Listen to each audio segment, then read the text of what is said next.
Leo tumetembelea maonyesho ya Nane Nane mwaka huu 2026 tukiwa tumeambatana na madiwani wote 24 kutoka halmashauri yetu ya wilaya Hai, lakini lengo kubwa ni kujifunza yale yanayofanyika kwenye upande wa kilimo, mifugo na uvuvi. Na waheshimiwa madiwani wote karibia 24 wote wanahusika na kilimo kwenye maeneo yao. Kwa hiyo wamekuja kujifunza ili waweze kurudisha hiyo shule kwa wananchi, namna ya kuweza kujikomboa na kujikimu katika maisha yao ya kila siku. Na natumaini mafunzo haya yatakwenda kuboresha maisha ya watu wetu kwenye kata zetu. Asante. Kwa mwaka huu 2026 sisi ni miongoni mwa wilaya za kanda ya kaskazini ambazo tumeshiriki maonyesho ya mwaka huu, na kama mnavyojua kauli mbiu yetu yatambua soko, ongeza tija, kutekeleza dira mwaka 2020 mpaka mwaka 2050. Katika maonyesho ya mwaka huu sisi kama wilaya Hai tumekuja tofauti kidogo. Kwanza tumejikita katika kuotesha mboga za aina mbalimbali, lengo likiwa ni kuhakikisha watumiaji wanatumia mboga ambazo ni salama. Sasa ili kulinda afya ya walaji, sisi halmashauri ya wilaya Hai tumekuja kutumia viuatilifu vya asili ambavyo tunaita biopesticides, ambazo hapa tunatumia mkojo wa sungura, tunatumia pilipili, tunatumia majivu, lakini pia tunatumia tefrosia, na maanisha tunatumia utupa na vitu mbalimbali ambavyo ni vya asili. Mboga zetu hapa, nadhani mwandishi wa habari atazunguka, mnaweza mkaona zimenawili, na ni kwa sababu kwa mfano ukiangalia mkojo wa sungura hata na ng'ombe una content kubwa ya kirutubisho cha nitrogen ambazo zinasaidia sasa kuweza kuleta ukuaji unaofaa, tunaita vegetative growth.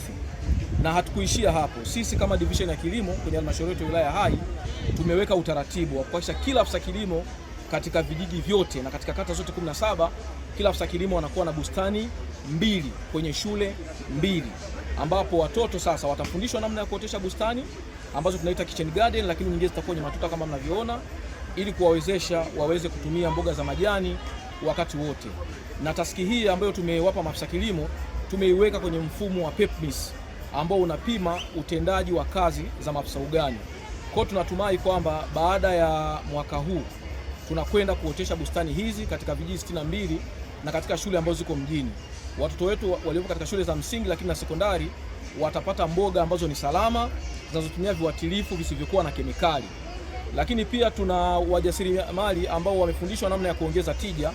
Kama mnavyojua, wamekuwa wakipewa mafunzo ili waweze kuzalisha bidhaa ambazo zimeongezewa thamani. Mwandishi wa habari pia atawasaidia, mtaona huko ndani tuna bidhaa mbalimbali ambazo zimetokana na bidhaa za kilimo. Kwa hiyo kwa mwaka huu tuna mambo ambayo ni mazuri, na hata ukitembea kwenye mabanda yote utaona kabisa wilaya Hai tumesifiwa, tumefanya vizuri katika eneo hili. Kwanza nataka niwaambie wajasiriamali wengine wataendelea kupata nafasi, kwa sababu sisi halmashauri ya wilaya Hai tumebahatika kuwa na viongozi ambao ni wasikivu.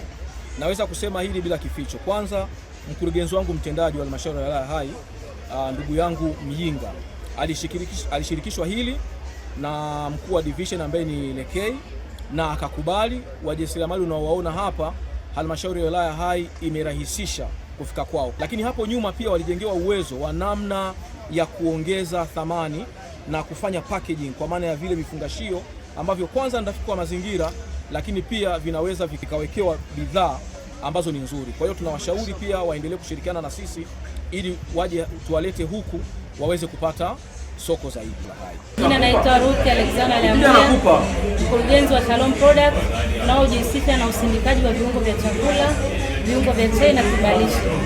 Tunashukuru sana uongozi wetu wa halmashauri ya wilaya ya Hai kwa kutuwezesha kufika kwenye maonyesho hii. Kikweli sisi kwa niaba ya wajasiriamali kwa kweli wametusaidia, wametubeba, tumejenga soko kama tunaposema kujenga dira ya 2050. Tunashukuru sana uongozi wa halmashauri ya Hai, kwa kweli mmetubeba.